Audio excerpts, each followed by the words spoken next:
Welcome back to the vlog series, build series, whatever series this is. It's another day and another dollar and another thing. Devin just got us some more tape. And as you can see here, we've got the interior masked up. Oh no! Ah! Okay, we've got the interior all prepped up.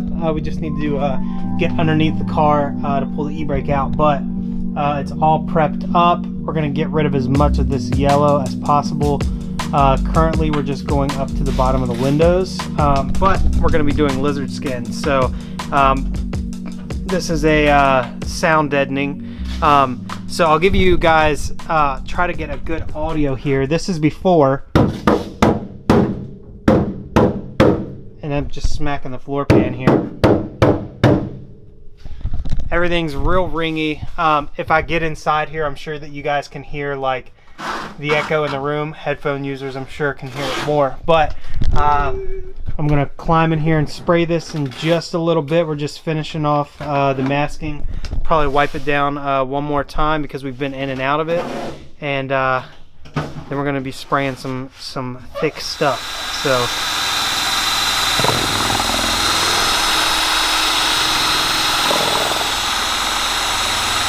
the firewall is usually covered up by a mat that we're actually going to be putting back in it, but this will help with sound more than anything. So it'll just help all around in making this car feel like a brand new car. It won't feel like a tin can, like a race car. It'll be sweet.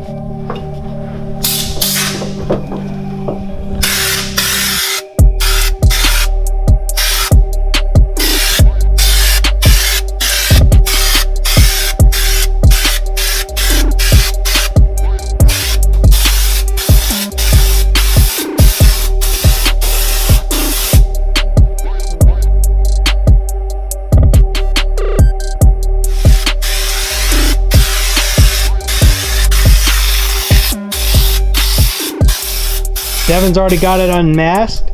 We ate lunch. It's still wet, but it's looking awesome. This stuff is the truth. You can see here a couple spots where it's actually starting to dry. It dries that like kind of nice matte gunmetal color. But we're all good to go there. If you see back here, we kind of forgot that we were supposed to be filming, and we already dropped the fuel tank. We're going to get it up in the air and get the rear subframe out so that we can prep the underside of the chassis for lizard skin. I'm not 100% sure if we're doing the sound and the heat, but definitely want to do the heat underneath. It's also a like corrosion resistant stuff. It's just a really good undercoat.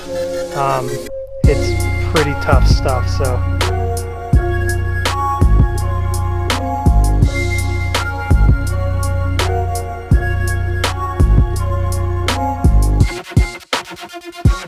Alright guys, subframe is out. You can see here we've got all this room to play with now. And now I can get a good picture of, you can see I've got the mounts here for the air compressors, but those 4 holes right in there, that's where we've got this kind of firewall bulkhead that's going in there for our fuel lines, our air lines. Then we're going to be prepping this thing. If you can see here, we've already got that Paul Walker R34 6-speed mounted up in here. And Paul Walker? Yeah, seriously. That was his? Yeah, came out of one of his 34s. Huh. But we did hook sound or power up to this because we were curious. It's real loud. Like, real loud. Oh no. Yeah, let me stand back this time because it's so loud. Yeah, put me right in the line. Yeah, put you right there near it. It's not going to matter. It's facing this corner. It's going to be so loud. You ready? Oh, no. Golly, dude. But we're not going to be putting this one back in. As you can see, it's really dirty. We are actually going to eventually be putting this subframe back in, but we're going to have it powder coated. Get it completely stripped down, and we've got all brand new everything going back on this thing. So we hit up the dudes at GK Tech and we're like, hey, let's get that reinforcement kit that you guys have. And these are like weld in, already done, gusseted, pretty sweet little reinforcement plates for the subframe.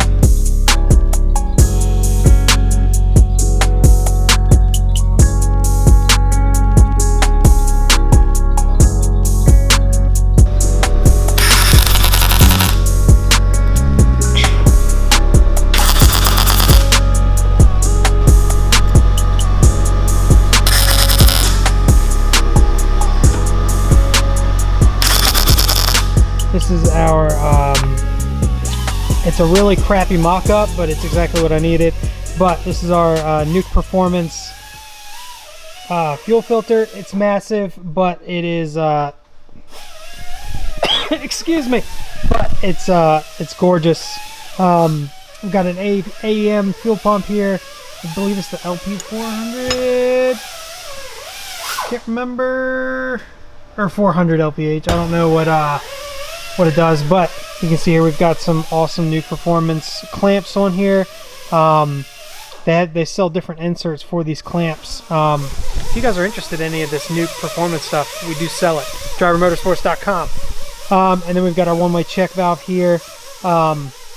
Really confusing, but 3 lines come in here, 1 ends up going out. I'll explain it in a future video. So our fuel filter is going to sit here. Our fuel pump is going to sit here. These are actually standoffs.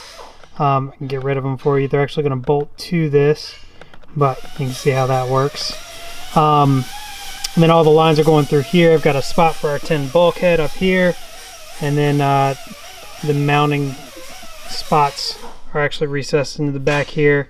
Then we have 6 actual mounting spots that are going to be rubber mounted to that back panel in the trunk. So a lot of cool stuff happening over here. This mess is, my brain is done today, but Devin's been doing quite a few things today as well. So we finished that subframe up, and now he's working on the world's most complicated, It's hot. it is a little warm, the world's most complicated bracket for our electric power steering pump. We have to do electric power steering because of where our turbo location is. We don't have, the power steering pump usually sits about right here where my hand is.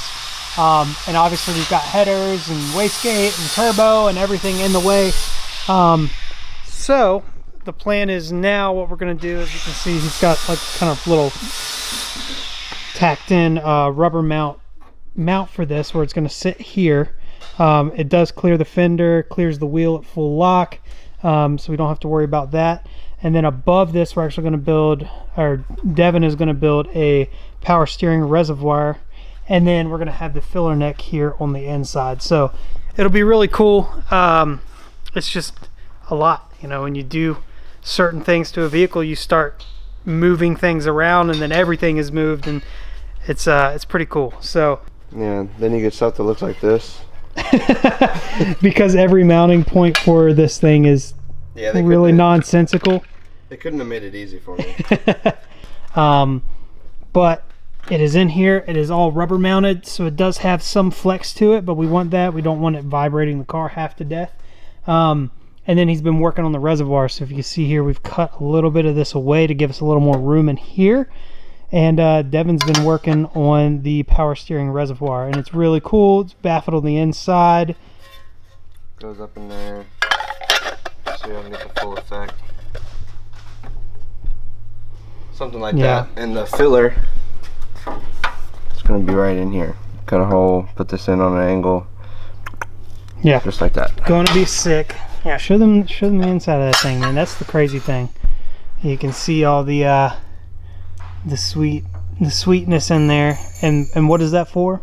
That's just so that the power steering fluid doesn't like foam up or anything, or just so that we make sure that this thing's getting nothing but power steering fluid, no air, no anything. That way we can make sure the life of this $1,500 electric power steering pump will last forever. Yeah. And then I know you guys may say something here, but it does clear full lock by about 1.5 inches. So got plenty of clearance here. It does fit inside our front bumper, and pretty crazy. But that's really the only place we can mount that pump. There's literally nowhere else that it can go. It has to stay within roughly 3 feet of the power steering rack. So we're actually a little short of that, which is even better. So it's looking good. Oh yeah. Oh yeah. And then I'm just back in my trunk. You know how I do. I've got our bulkhead mounted up here, and this is actually rubber right here. Oh, I can almost reach it. That's all rubber. And what that is going to allow us to do is run our lines for our T-demand, and then our fuel lines through that as well. So going to be sweet, and keep it weather sealed. But I'm gonna get this emailed over to Jason Kowalski at Kowalski Racing. They do all our machine stuff. They're amazing, and hopefully we'll get that back relatively soon, and then I can keep moving in the trunk. And then we need to touch up the inside of the car where we sprayed the other day with the lizard skin. So I'll see you tomorrow. We'll continue on.